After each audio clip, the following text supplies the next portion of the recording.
Quand on parle d'épurer, de débarrasser nos biens, nos choses superflues, ça peut paraître vraiment intimidant. C'est pour ça qu'aujourd'hui, je vais vous donner une liste de 8 choses que j'ai trouvées que vous pouvez à peu près tous débarrasser immédiatement sans vous casser la tête.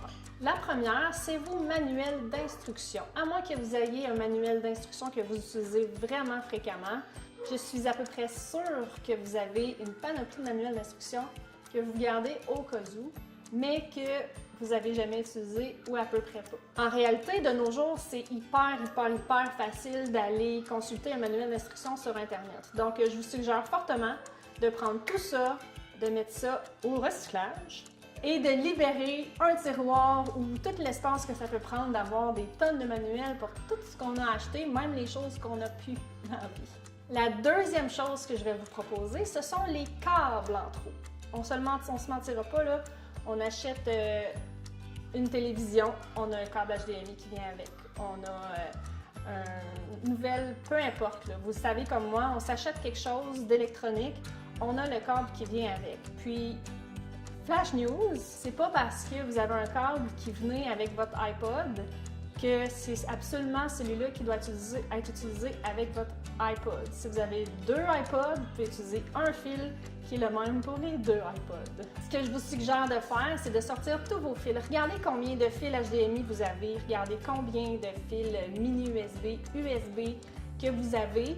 Faites l'inventaire, vous n'en avez pas besoin de 8 de chaque sorte. En gardez un ou deux, surtout s'il y en a déjà un dans l'auto, s'il y en a déjà un sur la télé. Ceux qui ont besoin d'être utilisés sont généralement déjà utilisés, donc gardez-en un ou deux. Le reste, on peut envoyer ça à donner ou peu importe où est-ce que vous pensez que ça peut avoir du potentiel de donner.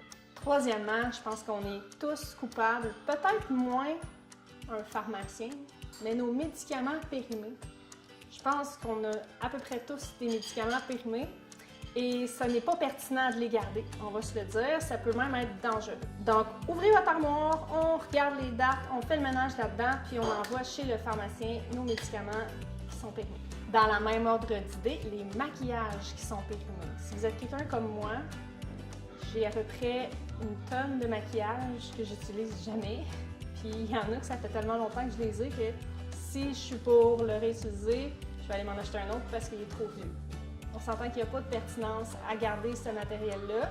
Donc, on prend le maquillage, on se débarrasse de tout ça parce que c'est pas hygiénique, c'est pas utile du tout de garder du maquillage qui est vraiment très bien. Ensuite de ça, je suis vraiment coupable de ça, puis c'est de garder des bijoux cassés.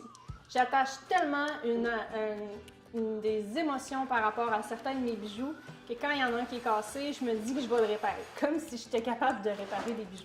La réalité, c'est que je les réparerai jamais, ou si j'ai vraiment l'intention de les réparer, ben j'ai juste à le faire. Si je suis pas capable de le réparer, je vais l'envoyer au bijoutier si c'est vraiment quelque chose qui se répare.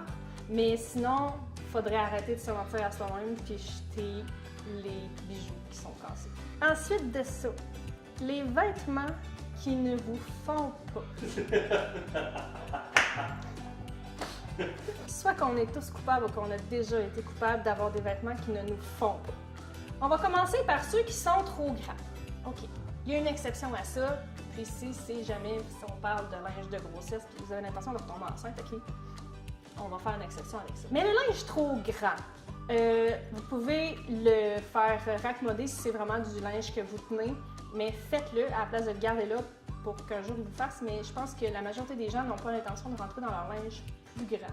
Donc, on peut débarrasser ça tout de suite. De l'autre côté, le linge trop petit. On va s'en parler du linge trop petit. On vit tous dans le déni parfois que notre linge nous fait encore, puis finalement on se rend compte qu'on le met sur notre dos et qu'il ne nous fait plus pantoute. Mais on n'est pas prêt à accepter le fait que peut-être qu'il ne nous refera plus jamais. La réalité, mon opinion, c'est que si jamais vous ne rentrez plus dans des morceaux de linge, profitez-en donc en place pour vous mettre dans des vêtements qui sont confortables pour vous. Puis la journée que vous allez avoir perdu le poids que vous avez gagné, ben ça va peut-être être le temps de se récompenser un petit peu avec des nouveaux vêtements plutôt que vos vieux vêtements que vous utilisiez il y a 5, 10, 15 ans. Ils risquent d'être démodés de toute façon. L'avant-dernier que j'ai à vous énoncer sont des crayons. Je ne vous dis pas de jeter vos crayons, mais ça serait bien que toutes les maisons dans le monde aient une place où tous les crayons sont au même endroit. Si un crayon ne fonctionne plus, de grâce, jetez-le. Puis je me parle à moi aussi quand je dis ça. Quand le crayon ne fonctionne plus, on le jette. Quand le crayon fonctionne, on le met à une place où est-ce qu'on garde tous nos crayons. Parce qu'on va se le dire, le moment où est-ce que tu cherches un crayon, il n'est jamais, tu ne trouves pas de crayon. Puis il y a des crayons qui traînent tout le temps, partout, tout le temps, tout le temps. Une autre chose chez nous, une dernière chose qui utilise beaucoup d'espace de tiroirs de débarras, qui traînent partout, sont des clés USB. On n'a pas besoin de 20 000 clés USB, puis de nos jours, c'est facile de se faire donner une clé USB. C'est aussi facile d'obtenir une clé USB qu'obtenir une carte d'affaires. Il y en a, il y en a, il y en a, puis on se ramasse, on ne sait même plus où c'est qu'on a pogné ça. Je me suis jamais acheté de clé USB de ma vie, j'en ai à peu près 20 dans le tiroir. Puis en garder quelques-unes, ça peut être pertinent, surtout si vous avez un emploi où est-ce que vous transférez des données. Mais la plupart des gens n'utilisent plus vraiment ça.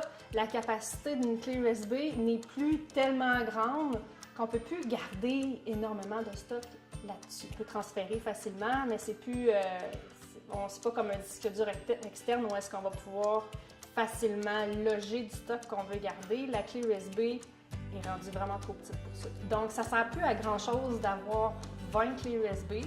Faites le ménage dans vos clés USB. Gardez une ou deux clés USB, vos plus volumineuses, question de pouvoir transférer si jamais vous en avez besoin.